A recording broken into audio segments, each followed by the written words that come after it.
राधे राधे दोस्तों। उपचट की कहानी। एक साहूकार था, उसकी एक पत्नी थी। साहूकारनी महीने की हुई हुई दूर हुई सब जगह हाथ लगाती थी। वह खाना बनाती थी, पानी भरती थी, सब काम कर लेती थी। कुछ दिन बाद उनके एक पुत्र हुआ। उसकी इन्होंने शादी की। शादी के कुछ दिनों बाद साहूकार और साहूकारनी की मृत्यु हो गई। मृत्यु के बाद साहूकार तो बैल बना और साहूकारनी कुतिया। वे दोनों अपने बेटे के घर पर ही पहुंच गए। बेटा बैल से खूब काम लेता था, दिन भर खेत में जोता और कुएं में से पानी निकलवाता। कुतिया उसके घर की रखवाली करती थी।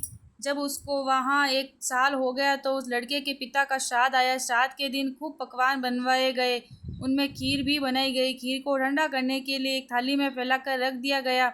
उसी समय एक चील उड़ती हुई आई, जिसके मुंह में मरा हुआ सर्प था।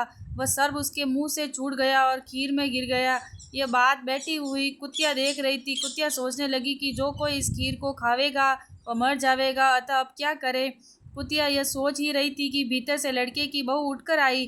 कुतिया ने उस खीर में मुंह दे दिया।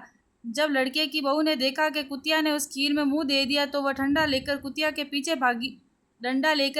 पीछे भागी और उसकी पीठ में एक ऐसा डंडा मारा कि कुतिया की पीठ की हड्डी टूट गई। जब रात हुई तो कुतिया बैल के पास आई और बोली, आज तो तुम्हारा श्राद्ध था, तुम्हें तो खूब भोजन मिला होगा। बैल बोला, मुझे तो आज कुछ भी नहीं मिला, दिन भर खेत में ही काम पर लगा रहा हूँ। कुतिया बोली, जो आज रात की खीर बनाई थी उसमें चील ने सर्प डाल दिया था। लोगों के मरने से बचाने के लिए मैंने खीर में मुंह दे दिया था, जिसे बहू ने मेरी पीठ पर ऐसा डंडा मारा कि मेरी हड्डी टूट गई। इससे बहुत दर्द हो रहा है और कुछ खाने को भी नहीं मिला। ये सब बात बहू ने सुन ली। उसने कुतिया व बैल की सब बातें अपने पति से कही। तब लड़के ने ज्योतिषियों को बुलाकर पूछा कि मेरे माता पिता किस योनि में हैं। तब ज्योतिषी ने कहा, तुम्हारे यहाँ जो बैल हैं वही तुम्हारे पिता हैं और जो तुम्हारे यहाँ कुतिया है वह तुम्हारी माँ। लड़का बोला, इनका उद्धार कैसे हो। पंडितों ने कहा, तुम अपनी कुंवारी लड़की से उपछट का व्रत भादवावधि छठ को करवा दो। जब वो अर्घ देवे तब जहाँ से पानी गिरे वहाँ इन्हीं खड़ा कर देना, उससे इनकी योनि ये छूट जाएगी। तेरी माँ अलग हुई सब कुछ छूती थी, इसी कारण इनको ये योनि मिली। साहूकार के लड़के ने अपनी लड़की से व्रत करवाया।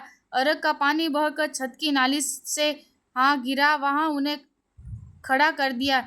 इससे उन दोनों को मोक्ष मिल गया। हे उपछट माता, उनको मोक्ष दिया वैसा हमारा भी करना, किंतु जैसा दोष उन्हें लगा वैसा किसी के भी मत लगाना।